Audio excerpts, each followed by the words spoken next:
Welcome to another episode of My Weird Prompts, an AI-generated podcast featuring the random prompts of Daniel Rosehill as answered by a revolving cast of friendly AI characters. Join us for deep dives into AI, technology, and whatever other random thing Daniel finds fascinating today.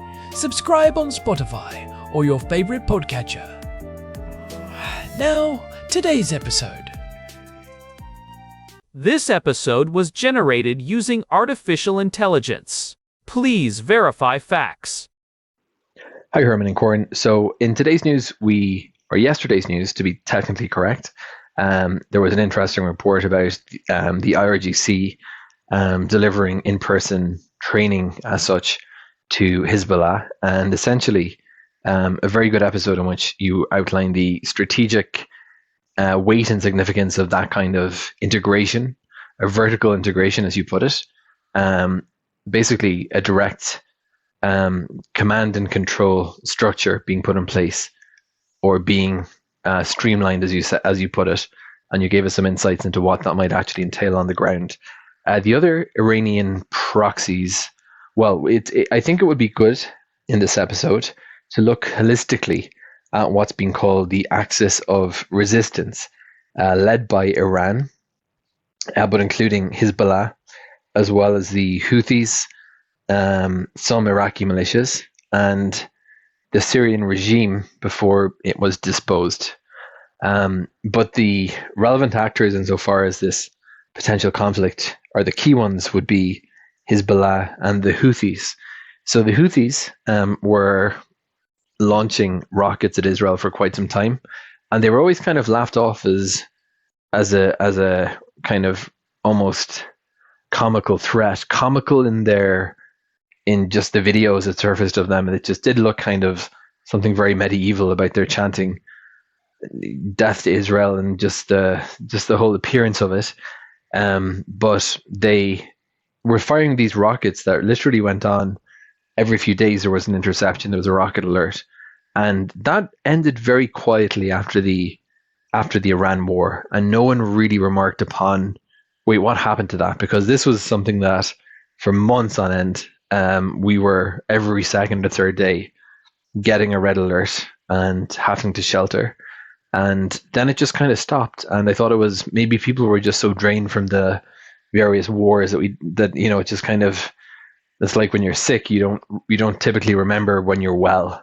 You just remember you got a cold. You don't say, oh, wait, I'm feeling normal and healthy today. And I think maybe people were just so desperate to snap back into some semblance of normality that it just kind of passed. But that's pretty much what happened.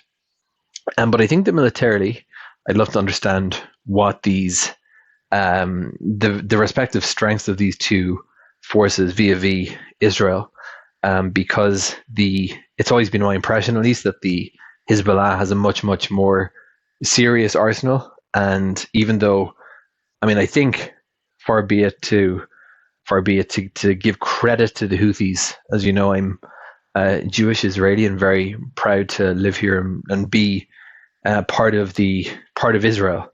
But I think the fact that they've managed to even do what they've done, triggering alerts in Israel, and in a poverty-stricken country, is, I wouldn't say commendable is 100% the wrong word, but impressive might be a better one.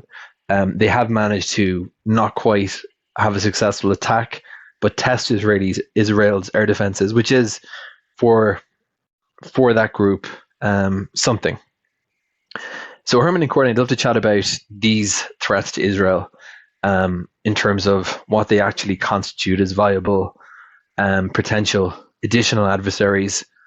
And if we think of what we didn't see in the last war, which is very significant in the 12-day war of last summer, was that Hezbollah stayed on the side, which is very telling. And we didn't see comparable reports like we did about Iran training the Houthis or the IRGC mobilizing to coach them. We didn't see comparable reports about the Houthis, to the best of my knowledge. So it might suggest that the IRGC is focusing on Hezbollah as its best partner in a potential regional escalation. But from Israel's standpoint, the one that I'm always interested in, what do you think the respective strengths of these groups are in terms of the threat landscape that Iran will be seeking to activate whenever the next conflict comes, whether it's very soon or in the slightly less immediate future? Hey everyone, welcome back to my weird prompts. I am Korn, and I am joined as always by my brother, the man who probably knows more about Middle Eastern geopolitics than anyone I know. Herman, it is good to be back in the studio with you. Herman Poppleberry here. That is quite the introduction, Korn. I do try to stay on top of the research, but I have to say, looking at the calendar today, February 22nd, 2026, this topic feels more urgent than ever. The landscape has shifted so much in the last 2 years. It really has. Today's prompt comes from Daniel, one of our long-time listeners. He wants us to look holistically at the axis of resistance led by Iran. He specifically wants us to dive into the military strengths of Hezbollah and the Houthis, how they relate to Israel's current threat landscape, and how the Islamic Revolutionary Guard Corps, or the IRGC, is coordinating these groups in what Daniel calls a potential regional escalation. It is a timely prompt, Daniel. We have moved past the era where these were just disparate groups with a common enemy. What we are seeing now, especially in early 2026, is the culmination of a decade-long project by Tehran to create a unified military front. Daniel mentioned that recent reports show the IRGC delivering in-person training to Hezbollah and the Houthis. He called it vertical integration or a streamlined command and control structure. And he is absolutely right. We are not just looking at a loose collection of allies anymore. We are looking at a highly coordinated, multi-front military architecture that operates under a single strategic umbrella. Right, and it feels like the perception of these groups has changed so much. I mean, thinking back to 2023 or 2024, people might have dismissed the Houthis as a distant, localized insurgency in Yemen. But after the chaos they caused in the Red Sea and their ability to strike Eilat and even central Israel, nobody is laughing anymore. Then you have Hezbollah, which has always been the heavy hitter in the north. Let us start with the big picture, Herman. When we talk about the axis of resistance in 2026, what is the actual hierarchy? How does the IRGC run this show? Well, at the top, you have the supreme leader in Iran, but the operational brain is the IRGC and specifically its Quds force. They are the architects. They provide the funding, the technology, the strategic doctrine, and the advanced weaponry. Underneath them, you have several key pillars. Hezbollah in Lebanon is undoubtedly the crown jewel. They are the most advanced, the best trained, and the most heavily armed non-state actor in the world. Then you have the Houthis in Yemen, officially known as Ansar Allah. They have become the breakout star of the Axis. Then you have the various Iraqi militias like Kataib Hezbollah and Harakat al-Nujaba, and finally the Syrian regime, which acts more as a logistical hub and a land bridge. It is that land bridge that fascinates me. But let us dig into Hezbollah first, because that is where the most immediate and devastating threat to Israel usually sits. When we talk about their military strength today, what are the numbers? What are we actually looking at in terms of their arsenal? The numbers are staggering, Korn. Most intelligence estimates now suggest Hezbollah has an arsenal of between 150,000 and 200,000 rockets and missiles. To put that in perspective, that is more than the conventional armies of most European nations. But it is not just the quantity, it is the quality. For years, they mostly had unguided Katyusha rockets. Now, they have transitioned to precision-guided munitions, or PGMs. Right, and that is a huge shift. If you have 10,000 unguided rockets, you can cause chaos and saturate the Iron Dome. But if you have 500 precision missiles that can hit a specific window at the Ministry of Defense in Tel Aviv or a power plant in Haifa, that changes the entire strategic calculation. Exactly. That is the PGM project. Iran has been working tirelessly to smuggle GPS kits and guidance systems into Lebanon so Hezbollah can retroactively fit their older rockets with precision capabilities. We are talking about the Fateh 110 and the Zelzel missiles. These are not just backyard fireworks, these are sophisticated weapons that can carry half-ton warheads. Beyond the missiles, you have their ground forces.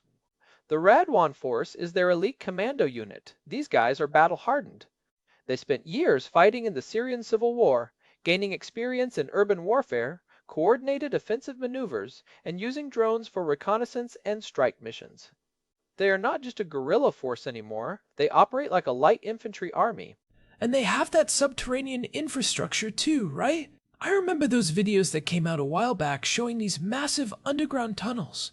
People talk about the tunnels in Gaza, but the ones in southern Lebanon are a different beast entirely. Yes, the tunnel network in Lebanon, often referred to as the land of tunnels, is far more sophisticated than what we saw in Gaza. We're talking about tunnels carved into solid rock, large enough to drive trucks through. They are equipped with ventilation, electricity, and even missile launch sites that can pop up, fire, and disappear back underground before a drone can even lock on. It makes a ground invasion incredibly perilous for any military, even one as advanced as the Israel Defense Forces. So if Hezbollah is the primary partner, as Daniel's prompt suggests, how do the Houthis fit into this? Daniel noted that they were often seen as a bit of a sideshow, but their recent actions have proven otherwise. How did they get so powerful so fast? The Houthis are a fascinating case of rapid technological leapfrogging. For a long time, the world saw those videos of them in Yemen and thought they were just a local tribal force. But Iran used Yemen as a testing ground for their drone and missile technology. Because Yemen was a chaotic war zone, the IRGC could send in advisors and parts and see how their systems performed against Western air defenses, specifically the Saudi defenses which use American Patriot systems. And now they are using that experience against Israel and global shipping. We have seen them launch the Birkin 3 ballistic missiles, which have a range of over 1,000 kilometers. That is a massive distance for a group that was supposed to be a localized insurgency. How are they even hitting targets that far away? They are using a combination of Iranian-designed liquid-fueled missiles and long-range suicide drones like the Samad series and the Wa'id, which is essentially the Iranian Shahed 136. When they fire these from Yemen toward the southern Israeli city of Eilat, or even toward the Mediterranean, they are forcing Israel to defend a whole new front. This is the unification of the fronts doctrine that the late Qasem Soleimani and his successor Esmail Qaani have been pushing. It is about creating a 360-degree threat. It is like a multi-directional swarm. If you are Israel, you are looking north at Hezbollah, south at the Houthis, east at the Iraqi militias, and within your own borders at threats in Gaza or the West Bank. It seems designed to saturate the air defense systems. That is precisely the goal. Israel has the most sophisticated multi-tiered air defense system in the world. You have the Iron Dome for short-range rockets, David's Sling for medium range, and the Arrow 2 and Arrow 3 for exo-atmospheric ballistic missiles. But no system is perfect. If you fire enough projectiles from enough different directions at the same time, the math eventually works against the defender. You run out of interceptors, or the radar gets overwhelmed, or a low-flying drone slips through a valley where the radar cannot see it. We saw this in 2024 and 2025. The Houthis were not just firing to hit things, they were firing to map the gaps in the defense. I want to go back to something Daniel mentioned about the IRGC training Hezbollah and the Houthis in person. Why is that significant now? Haven't they always been training them? They have, but the reports suggest a shift toward more direct command and control. In the past, Iran would provide the tools and the general strategy, but Hezbollah had a lot of tactical autonomy. Now, as the region edges closer to a potential all-out war, the IRGC seems to be taking a more hands-on role in the day-to-day operations. It is about synchronization. If Iran decides it is time for a regional escalation, they do not want Hezbollah doing one thing and the Houthis doing another. They want a symphony of violence where every strike is timed to maximize the psychological and physical impact. It is that vertical integration Daniel mentioned. It means the decision to go to war might not even be made in Beirut or Sana'a, but in Tehran. It sounds like a corporate merger, but for a war. But what about the Iraqi militias? We do not hear as much about them in the context of a direct threat to Israel, but they are part of this axis too. What is their specific role in 2026? They are the strategic depth and the logistical backbone. The Iraqi militias, like the Islamic resistance in Iraq, provide several things. First, they target United States bases in Iraq and Syria. This is a way for the Axis to pressure Washington to rein in Israel. It is a way of saying, if this escalates, your soldiers in the region are going to pay the price. Second, they serve as a transit point. If Hezbollah needs more missiles or more fighters, those resources come through Iran, into Iraq, through Syria, and into Lebanon. The Iraqi militias control those border crossings, like the one at Al-Bukamal. And Syria? Since the regime of Bashar al-Assad survived the civil war, what is their role? Are they actually a military threat, or just a hallway for Iranian weapons? Mostly a hallway, but a very important one. Syria is where the IRGC has built several permanent bases and manufacturing facilities. It is harder for Israel to strike targets in Lebanon without starting a full-scale war, so Israel has spent the last decade conducting what they call the War Between the Wars, which is a series of hundreds of airstrikes in Syria to take out Iranian shipments before they reach Hezbollah. But despite those strikes, a huge amount of hardware still gets through. Syria also provides a launch pad for drones and missiles that can bypass the traditional northern defenses of Israel. So let us look at the threat landscape from the Israeli perspective.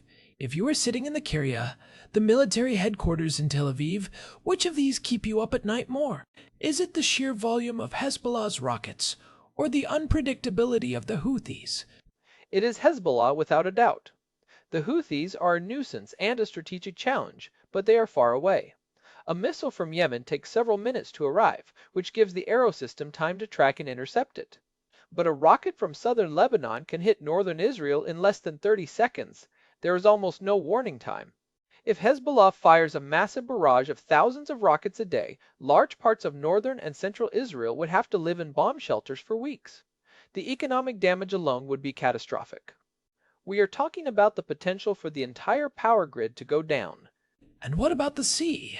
We've seen the Houthis effectively close the Bab al-Mandab Strait to any ships they deem related to Israel.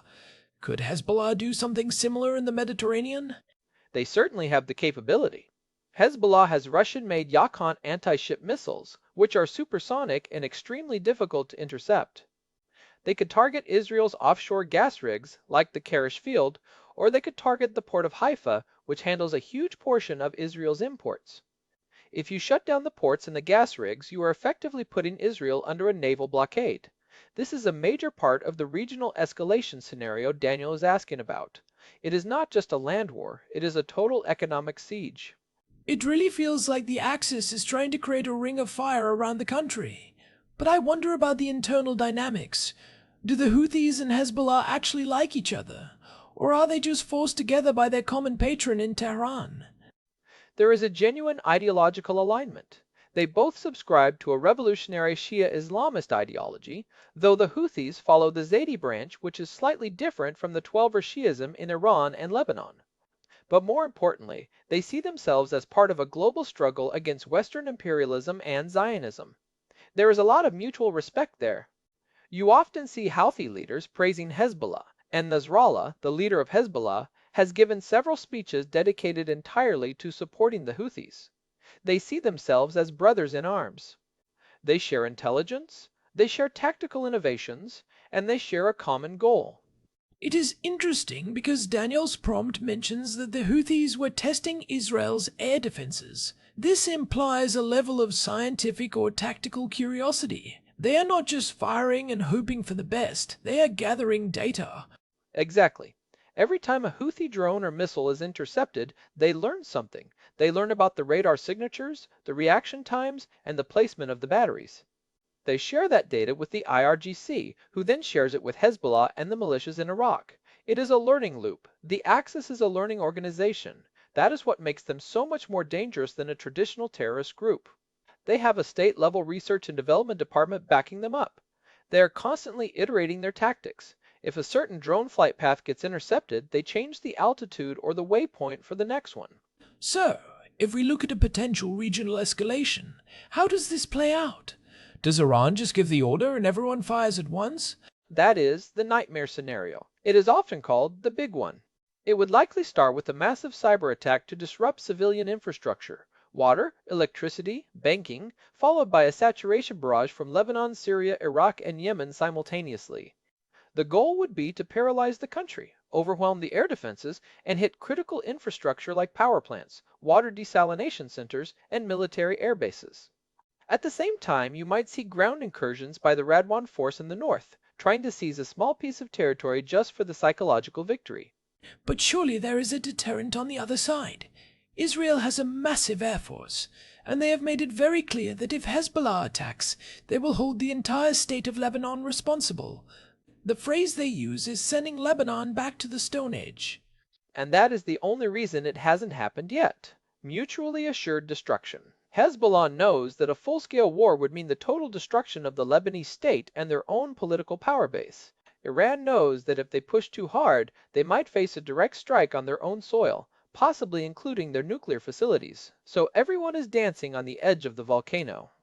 They want to pressure Israel, they want to bleed them, but they are not quite ready to jump into the fire. However, the risk of miscalculation is higher than it has ever been. But the Houthis seem more willing to take risks. Maybe because they have less to lose? Yemen is already in a state of humanitarian catastrophe. You can't really threaten to destroy a country that has already been through a decade of civil war and famine. That is a very astute point, Korn. The Houthis have a much higher risk tolerance. They have survived years of Saudi-led airstrikes. They are used to living in caves and mobile command centers. This makes them the perfect tool for Iran to use for escalation without necessarily triggering a world war.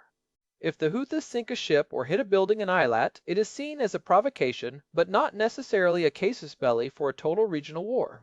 They are the ultimate deniable high-impact proxy. They can do things that Hezbollah might be too cautious to do. I want to touch on something else Daniel brought up. He mentioned that the Houthis firing rockets ended very quietly after the Iran war.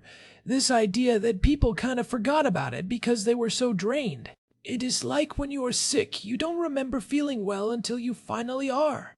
It is that psychological exhaustion. When you live under the constant threat of sirens and shelters, your brain eventually tries to normalize it just to survive. But the threat doesn't actually go away, it just recedes into the background.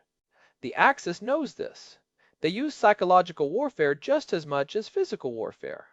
They want to create a sense of permanent instability, where the population is always on edge, the economy is always struggling, and the future always feels uncertain. They are playing the long game. They want to make the cost of living in Israel so high, not just in terms of money, but in terms of mental health and security, that people start to leave. So, what are the practical takeaways here? For our listeners who are trying to make sense of the headlines in 2026, what should they be looking for to see if this is escalating or de-escalating? Look at the movement of high-level Iranian officials. When you see the head of the Quds force visiting Beirut, Damascus, and Baghdad in a single week, that is a sign of coordination. Look at the types of weapons being used. If we start seeing more precision-guided missiles instead of just unguided rockets, that is a major escalation. And keep an eye on the Red Sea and the Mediterranean. The ability of the Axis to disrupt global trade gives them leverage that traditional military force doesn't have. If they can force the world to care about their demands by hitting the global wallet, that changes the diplomatic landscape. It also feels like we need to talk about the role of technology on the defensive side. We talk about the missiles, but the AI and the sensor fusion that goes into intercepting them is incredible. We are even seeing the deployment of the Iron Beam, the laser defense system, right? Yes, the Iron Beam is the new player on the field. It is a high-energy laser system that can intercept rockets and drones for a fraction of the cost of an Iron Dome interceptor. An Iron Dome missile costs about $50,000, while a laser shot costs about $2. This could potentially change the math of the saturation attack. If Israel can shoot down thousands of cheap drones with a laser that never runs out of ammunition, the Axis loses its primary advantage of numbers. But the technology is still being scaled up, and it doesn't work as well in bad weather or against heavy ballistic missiles. It is an arms race between offensive swarm tactics and defensive processing power. One thing that struck me in the prompt was the mention of the Syrian regime. It is a reminder of how volatile this whole region is. The players change, the borders shift, but the underlying conflict between the Iranian-led Axis and the Israeli-led coalition remains the constant. Exactly. And the Iraqi militias are becoming more bold. We have seen them claim drone attacks on the port of Haifa recently. Whether those drones actually hit anything is almost secondary to the fact that they are trying. They are signaling that they are part of the fight. They are showing their supporters in Iraq and their patrons in Tehran that they are relevant. It is about maintaining the narrative of resistance. It is a lot of signaling. Sometimes it feels like the whole region is just one giant, dangerous theater production, but the consequences are very real. They are. Thousands of people have been displaced in northern Israel and southern Lebanon. The shipping costs for a container from Asia to Europe have tripled because ships have to go all the way around Africa to avoid the Houthi drones. This affects the price of everything from sneakers to gasoline. Even if you don't live in the Middle East, you are feeling the effects of the axis of resistance. It is a global economic and security issue. That is a great point. It is not just a local conflict. So, Herman, what is your prediction for the rest of 2026? Do we see this bubbling over into that big one we talked about, or does the vertical integration actually lead to more calculated, restrained aggression? I think the IRGC is smart. They know that their current strategy is working. They are bleeding Israel, they are isolating them diplomatically, and they are causing economic pain, all without having to sacrifice their own territory. Why would they change that? The risk of a total war is that they might lose. Their current strategy of death by 1,000 cuts is much safer and, in the long run, perhaps more effective for their goals. However, the danger of this kind of multi-front coordination is that one small mistake, one rocket that hits a school or a hospital by accident, can trigger a chain reaction that no one can stop. The accidental war scenario. It is the classic historical trap. You push and push until someone pushes back too hard, and then you are in a conflict that neither side actually wanted, but neither side can afford to walk away from. Precisely. And with the Houthis being so unpredictable and having such a high risk tolerance, they are the most likely candidate to accidentally trip that wire. They are the wild card in the deck. While Hezbollah is a disciplined strategic actor, the Houthis are more of a revolutionary force that thrives on chaos. That tension between the different members of the Axis is something the IRGC has to manage every single day. Well, on that note, I think we have covered a lot of ground today. We looked at the massive arsenal of Hezbollah, the technological rise of the Houthis, the logistical role of Syria and Iraq, and the overarching strategy of the IRGC. It is a complex web, and it is constantly evolving. I think the key takeaway for Daniel and our other listeners is that we should stop looking at these as separate groups and start looking at them as a single integrated military entity. That is how they see themselves, and that is how they are operating. The vertical integration is not just a theory, it is a reality on the ground. Definitely. This has been a fascinating dive into a really heavy topic. Thanks for all the research, Herman. You really cleared up a lot of the confusion around these different actors. My pleasure, Korn. It is what I do. I just hope we can come back in a year and talk about how things have de-escalated rather than the alternative. We can only hope. And to our listeners, thank you for joining us for another episode of My Weird Prompts. We really appreciate you spending your time with us. If you are enjoying the show, we would love it if you could leave us a review on your podcast app or on Spotify. It really does help other people find the show and helps us keep doing what we do. Yeah, it genuinely makes a difference. And remember, you can find all our past episodes, our show notes, and a way to get in touch with us at our website, myweirdprompts.com. We have an RSS feed there for subscribers and a contact form if you have your own prompts you want us to explore. You can also reach us directly at show@myweirdprompts.com. We love hearing from you guys, even if the topics are as heavy as this one. We are available on Spotify, Apple Podcasts, and pretty much everywhere else you listen to podcasts. Alright, I think that is a wrap for today. I need to go look at some satellite imagery of the Red Sea. And I need to go decompress. Thanks again for listening to my weird prompts. Until next time, stay curious and keep those prompts coming. Goodbye, everyone. Goodbye. This episode was generated using Gemini Flash 3. Text-to-speech engine was Chatterbox. Thanks for listening to another episode of My Weird Prompts, an AI-generated podcast featuring Daniel Rosehill's AI prompts, as answered by a revolving cast of friendly AI characters including me, Cornelius the Sloth. Subscribe on Spotify or visit myweirdprompts.com.